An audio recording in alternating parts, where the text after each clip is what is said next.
All right, so I'm looking at this fun little worksheet I made. How exciting. Once again, I do everything out of the book. I know you don't even have a book. I never gave you books, right? Yeah, I was like, I don't know how to give them to you, but you know, that's where I get my notes from. So I figured I would kind of organize them for you today. So with that being said, we're talking about something called the trigonometric form or the polar form of a complex number. So that sounds super fun. So basically all we need to know is like, what is the form? And then we'll just get used to using it. That's pretty much what this week is going to be about. And then we'll kind of go back and forth between our regular complex numbers and this new form. And then I'll show you how to use your chart, but it should be pretty quick on how to convert. And then we'll just try a few. So it shouldn't be too terrible. My last class, they're always kind of struggling because it's first period. I think. Just do your work. So a lot of them got zeros for the day because they just refuse to do anything. Like, why even come if they don't have to do anything? I'm not going to kill you, but you got to do something. I'm just making sure I'm not thinking. Okay, so that first little box up at the top says rectangular form of a complex number. That's actually the form that we already know. So I'm going to write it as x plus yi. X and y would just be numbers. Like if I said 3 plus 2i, we did a lot with that stuff before vacation. I'm sure you forget it all, and that's fine as well. But just as a heads up, when I say rectangular form, it's just like what a normal complex number looks like. It has the real part, it has the imaginary part, you're kind of done. But we have this new part in that second box, we're going to write it. It says, what's the trig form of a complex number? What's the trigonometric? I get lazy with saying trigonometric, but you get the deal. So here's what it is. Oh, it's going to be so fun. We write R. So we'll talk about what R is later. It's just part of a triangle. And then in parentheses, it's cosine theta plus I sine theta. Oh. I don't know if that looks good or bad, but there it is. Exciting stuff. Now, we also have an abbreviated form. Basically, like that's kind of a little long if you have to write a lot of those. So the abbreviated form, aka just like the shorter form, we write it as R. We write CIS, which isn't a trig function. It's just kind of letters. Basically, if you look at it, it represents cosine I sine. So it's just representing cosine I sine, and then you put theta. So our main goal today is just kind of like get used to this stuff because it's a little bit, it's just different, right? We've never seen it before. And our main goal is we're going to be going from this trig form back into like our regular form or rectangular form of a complex number. I chose this today because it's like the least amount of work. So I want to ease in after vacation. I feel ya. But once again, we'll do something. But once you see what we're doing, you should say, oh, this really isn't that bad. All right. So let's look at example 1.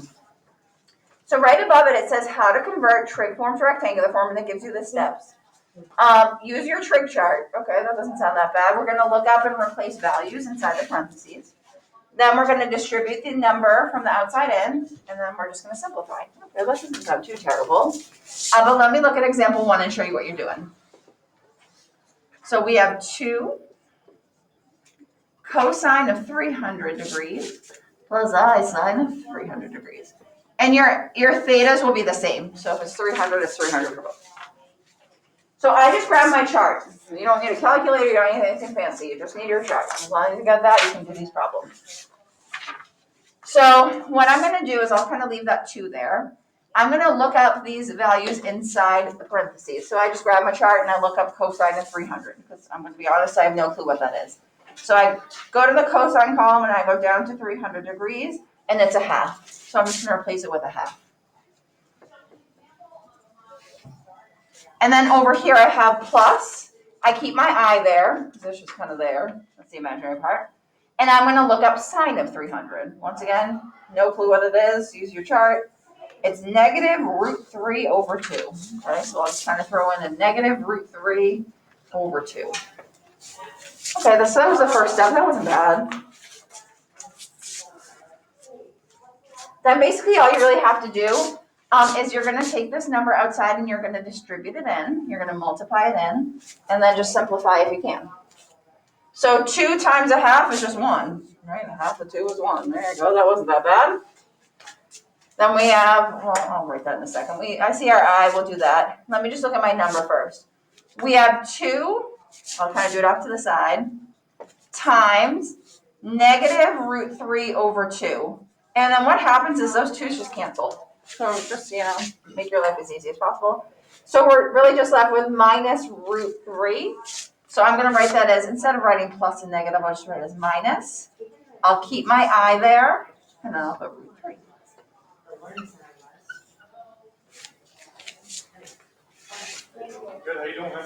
And you're done. That's it. So the steps. Look it up in the chart. Distribute in. Simplify. Done. Once again, if you're getting confused with this simplifying, just write what you got. Anything is always better than nothing, right? So just try something and you should be in good shape with me. But our main goal this week is to just kind of get used to these forms and going back and forth between them and how the heck we use them. So. Yeah, what's up? I can't really see the board. Oh my goodness. Really far away. Okay. I can see. Can you see it better now? Can you see it better now? Can't even read what's on the board. Really? It's like really far and diagonal. That's weird because I can see it fine on mine. Hold on. I'm a little at a weird angle here. Hold on.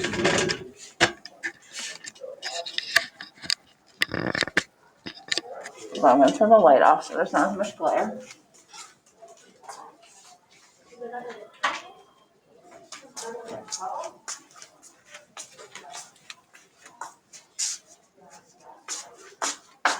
All right, I'm like as close as I can get because I need a little room. So there's the problem. See, if not, see if you can zoom in. Sometimes I know you do it from your phone. I don't want mine.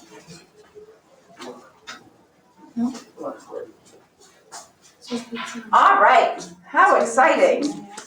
What a way to come back from vacation, guys. Let's try example 2.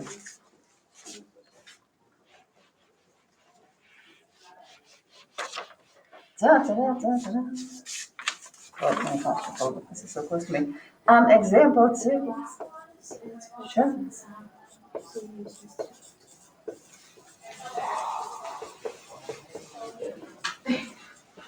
All right, so example 2, you just kind of got what you got. You're going to look it up. We'll go from there. You can see 3 and 4. It's the shortened version, so we'll see like what the heck do we do when that happens. But I just kind of go through and do my thing. So I end up with that 10's on the outside. So once again, I don't know my values either, so I always grab my chart. I look up cosine 90. Oh, it's 0. Look at the light. Plus, don't forget the I. That's kind of the big part of this. Trig form needs that I. And then I look up sine 90. Once again, I have no clue what it is. Oh, it's 1. So then basically I'm going to take this 10 and distribute it in. 10 times 0 is 0.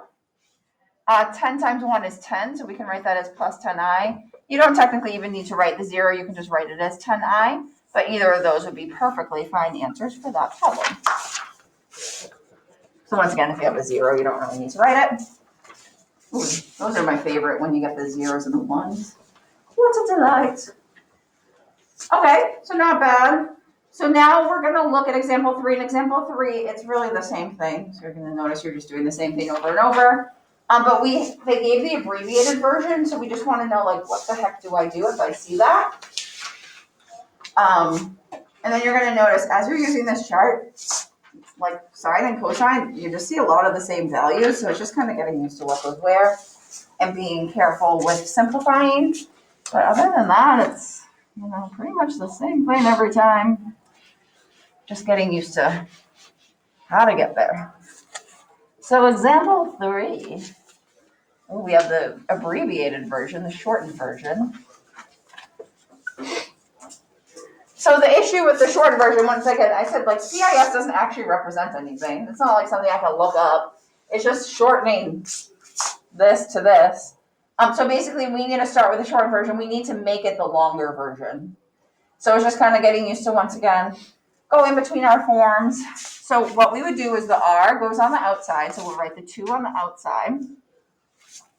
And remember what CIS represents. It represents cosine, and then I, and then sine. So we're going to write cosine of the angle. So we'll put the angle in. Plus I, sine of the angle. So that's just something we'll kind of get used to as we go. When we start doing multiplying and stuff, we'll, like, the abbreviated version will be our best friend. Oh, excuse me. For now, it's just kind of getting used to going back and forth with the longer version. So now we can look everything up. It's just exactly what we've been doing.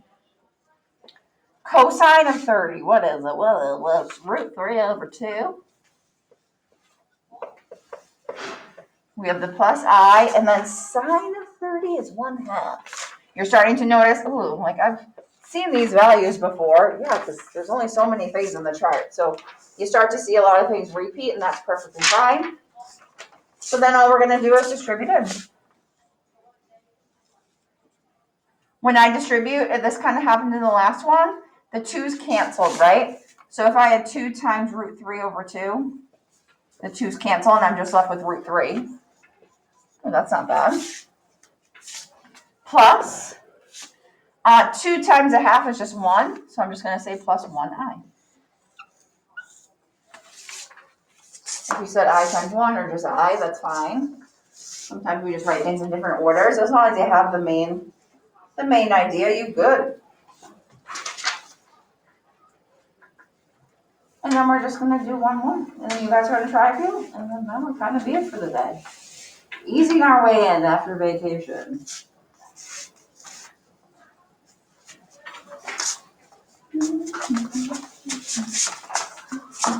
So example 4 says converts. And what do we got? 3 CIS 150 degrees. Okay, let's see what we get here. This is example 4.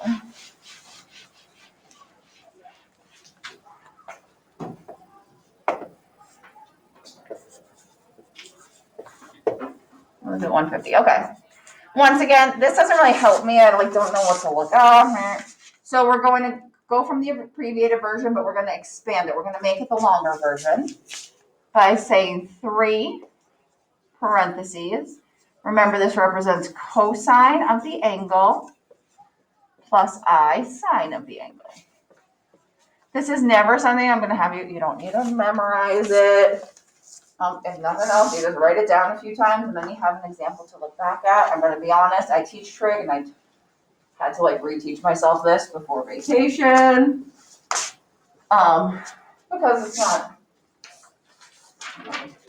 not the most beautiful thing, but it is what it is. So let's see what we got. We have a 3 on the outside. I'm going to look up cosine of 150. That's negative root 3 over 2. Plus, don't forget that I, and we look up sine of 150, which is 1/2. So these values are looking pretty familiar. But this time we're multiplying by 3. Nothing's going to really happen, right? I can't really reduce anything. So basically you just kind of write the 3 in front. So if I do 3 times this, I'm just going to write it as negative. I'll put the 3 in front of the square root. But there's nothing I can do. There's no simplifying, there's no reducing, there's no canceling. It just kind of is there. And then over here I have the I. And then if I have 3 times 1/2, we just write that as 3 over 2. So I'd probably write that as 3 over 2I, but I don't feel like erasing it. Looks good enough to me. So you're not always going to be able to, simplify a fraction or reduce a fraction or cancel something. Sometimes you just kind of throw the number in and then you're kind of just done. So those, my friends, are the kind of intro examples. How to convert from trig form to rectangular form and how fun they were. So on the back there is some practice. So we're going to try those in the next, 10 or 15 minutes. tomorrow we'll kind of go, I am gonna check these, yes. Tomorrow we'll kind of go over and see what questions you have, and then we'll convert the opposite way. If we start with rectangular form, how do we convert to trig form? And then we'll just kind of towards the end of the week, do some more examples together, have you guys practice a little, and then probably have a little mini quiz at the end. Hey guys, I wanna go outside one day, I'm gonna look at the nicest day, I don't know which day it will be yet. Does anyone have, so you have to like sign up for spots outside. Does anyone have a preference where you like to go outside anywhere makes you extra happy? You can't just go out anymore? No, you can, like if we just went for a walk, that's fine, but if like if we wanna go out for like more than a few minutes and wanna like chill in a certain spot, you sign up for it so there's not 10 people there. Should just be some first come, first serve. I know, then people get like aggressive about it and get mad at each other. Okay, I'm just gonna say, I like, I don't know where I went. I'm not going in grass, that's my only thing, it's always wet in the morning, so we'll find somewhere that's not grassy. So we can stay out for a little bit, we'll do a little walk too. Just to break up our week and to just, when it's nice out, I like to take advantage of the weather. Okay, so what you're doing, you need to do something, right? So I am gonna walk around and check. My last period, well, half the class was struggling. The other class did it, which was delightful. Thank you to them. So you just need to try something on the back. Whether that's, hey, I can definitely look those up in my chart. You should definitely be able to do that. You have the chart in front of you. There's no reason you can't look it up. And then, can you at least try to simplify a few of them and just see how far you can get? So there's a bunch of, there's like 6 problems. There's 2 random review. I just kind of threw on there. If you want to try them, great. So I'm going to give you the next few minutes to kind of work. We can't really move our desks, but if you're kind of working with someone or chatting with someone, that's fine as well. Because I just hate when it's, and I like your thing that I hate when it's quiet, which has been torturous this entire year because no one ever talks. But feel free to chat, feel free to work with someone, feel free to ask me questions. If you need to,